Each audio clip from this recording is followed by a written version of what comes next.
Bonjour tout le monde, ça me fait vraiment plaisir de vous retrouver aujourd'hui, mercredi midi. Alors, c'est notre rendez-vous hebdomadaire pour les petits lives du mercredi.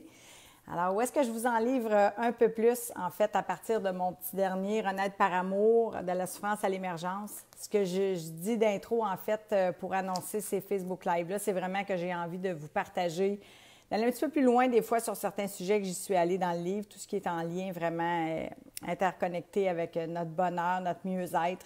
Donc, je veux vraiment vous, en fait, élaborer davantage, mais vraiment vous aider à progresser aussi par rapport à vos défis.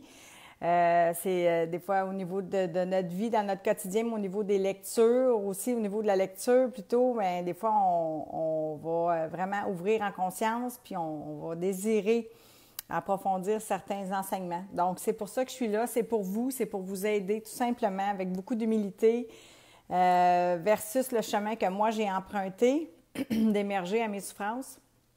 Alors, je le fais avec vraiment beaucoup d'amour puis beaucoup de bienveillance. Puis aujourd'hui, bien, mon sujet, en fait, je voulais vraiment vous parler du chapitre numéro 4. Je vais aléatoirement, hein, je me laisse vraiment porter par la vie. Puis le chapitre numéro 4, le titre, c'est « Manquez-vous d'amour ». Alors, je pense que c'est une bonne question à se poser. Je me la suis posée. Je regarde toujours mon propre rapport, moi aussi, puis je suis en chemin. Donc, c'est un chemin d'évolution. Je grandis, moi aussi, puis j'apprends à m'aimer. Puis c'est là où est-ce que je voulais vous inviter aujourd'hui. À vous mettre en chemin puis à apprendre à vous aimer davantage. Alors, je vais commencer avec une citation qui se retrouve dans mon livre au chapitre 4, qui est « S'aimer soi-même est le début d'une histoire d'amour qui durera toute la vie ». C'est Oscar Wilde qui écrit cette belle citation. Et je veux vous lire un petit bout brièvement de ce que j'avais écrit puis que je pense toujours. Ça me fend le cœur, mais beaucoup d'entre nous ne se sentent pas dignes d'être aimés. La raison est que nous jugeons trop vite les parts d'ombre de notre être, cette facette mal aimée de soi, de ce que nous sommes entièrement.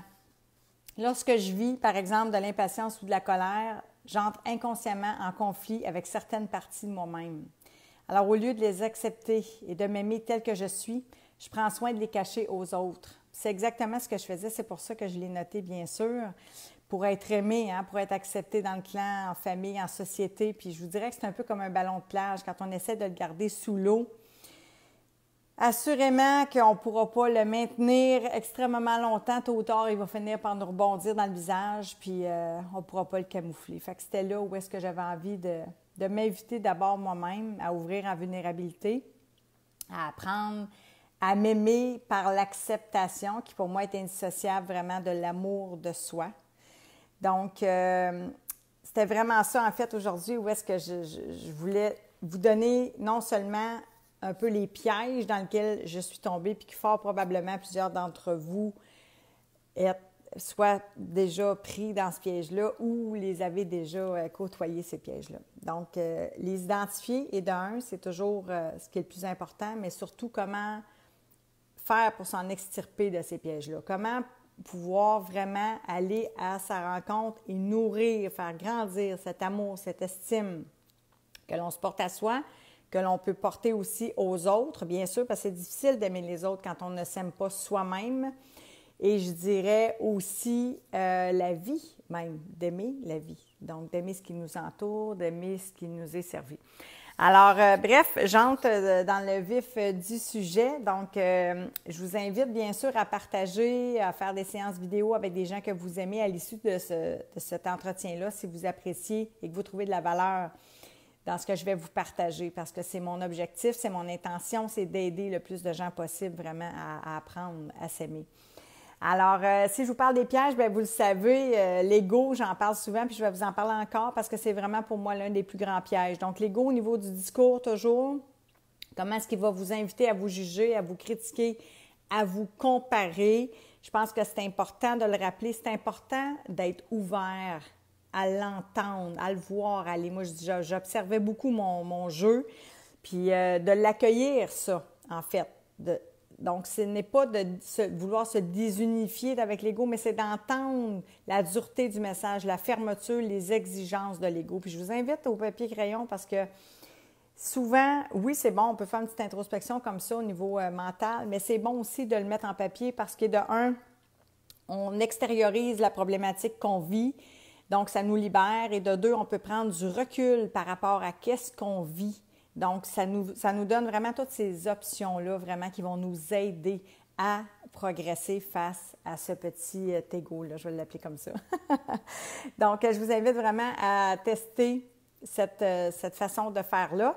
Je vous invite aussi à vraiment aller voir au niveau des idées que vous avez reçues, des croyances, surtout celles qui vous limitent, bien sûr, les aidantes, on veut les maintenir en place, mais celles que vous sentez qui vous rabaissent, qui vous diminuent, qui vous freinent aussi à vous déployer et à vous aimer, celles qui vous font dire souvent que vous n'êtes pas suffisamment, pas assez bien, assez riche.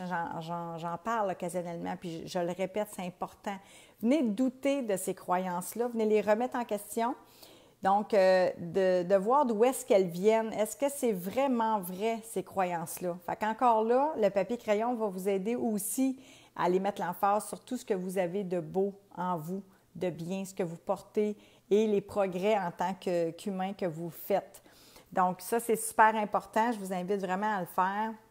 Vous allez vraiment rapidement retrouver des bienfaits en essayant ces outils-là. Puis, plutôt que de chercher à l'extérieur, bien, ça tourne encore une fois la caméra en nous. Donc, c'est important aussi parce que souvent, on va chercher aussi l'amour, donc le regard, la reconnaissance à l'extérieur plutôt qu'en soi. Et il n'y a pas de jugement à porter là-dessus, là. Puis on n'a pas été non plus, il ne faut pas se sentir coupable parce qu'on n'a pas été éduqué non plus. Des fois, trop d'amour de soi, trop d'estime va déranger aussi. Fait qu'autant, moi, je vais dire, l'ombre que la lumière peut déranger chez l'autre. Tu sais, nos bonheurs que notre malheur. Fait que c'est important d'aller voir ça, d'aller revisiter ça pour vraiment vous aider à mettre en conscience ce que vous recherchez à l'extérieur, pardon, mais qui est déjà en vous. Puis si vous manquez de connaissances, de connaissances de vous-même, bien encore là, j'ai des outils pour vous aider. J'ai d'autres outils que je pourrais vous proposer pour aller vraiment à votre rencontre puis vous découvrir vraiment au niveau de l'aide plus que du personnage. Donc, ça va vous aider vraiment à vous remettre en chemin aussi, puis à aller nourrir ce qui fait joie, ce qui fait sens pour vous, donc à aller nourrir votre amour, votre estime, votre propre valeur. Et puis, l'autre chose aussi que je voulais vous dire, bien, tu sais, c'est ça, moi, c'est vraiment pour moi, ça a été ça la révélation au décès de maman, c'était que j'étais en résistance avec moi-même, donc prise dans un conflit inconscient. Puis souvent, bien, on n'est pas toujours, je l'ai dit, on n'est pas conscient de ça, mais la vie nous le transpose de différentes façons, parfois dans des relations. On voit qu'il y a des conflits, il y a des déclencheurs, en fait, des blessures qui s'activent en nous.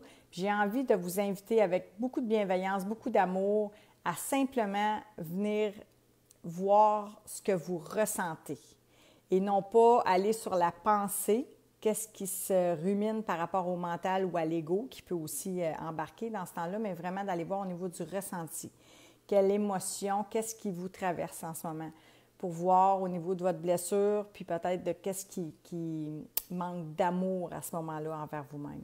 Fait que ça, c'est très important. Puis, c'est toutes ces petites actions-là, hein? C'est souvent, on cherche loin. En tout cas, moi, je cherchais loin. Puis j'avais comme un peu tout ça au bout du nez.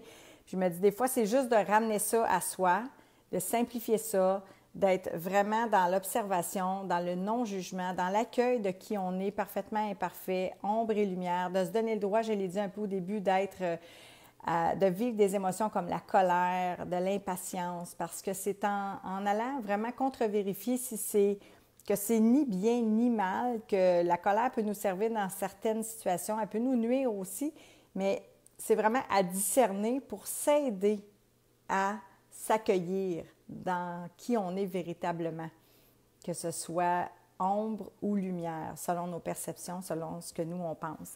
Alors, écoutez, j'ai dit que ce serait tous des petits lives. Donc, moi, je veux vous inviter, si ça vous tente, à vous joindre à moi sur mon groupe privé de l'Atelier par amour, parce que j'ai des modules, en fait, j'ai 5 modules de formation que vous allez pouvoir déjà d'entrée de jeu aller justement avec l'ouverture du cœur, la connaissance de soi, l'acceptation de soi, le lâcher-prise et les croyances limitantes, bien, faire un bout de chemin tout doucement. Fait que je vous invite aussi à me contacter si vous avez des questions, si vous avez besoin d'aide, d'accompagnement. N'hésitez pas à m'écrire, ça va vraiment me faire plaisir. Puis j'ai vraiment envie de vous dire que juste de terminer sur la conscience que ton amour de soi commencera le jour où tu t'accepteras. Puis je dirais vraiment ombre et lumière, c'est important. Bien, il y a une grande transformation qui peut s'opérer vraiment dans ta vie pour en faire davantage, c'est-à-dire prendre soin de toi, faire des pas, des gestes par amour au quotidien pour prendre soin de toi, mettre en place un environnement soignant. Alors, merci infiniment d'avoir été là. Je vous embrasse, puis je vous dis, je vous donne un rendez-vous déjà mercredi prochain à midi, même pas ce même heure. À bientôt. Merci. Bye bye.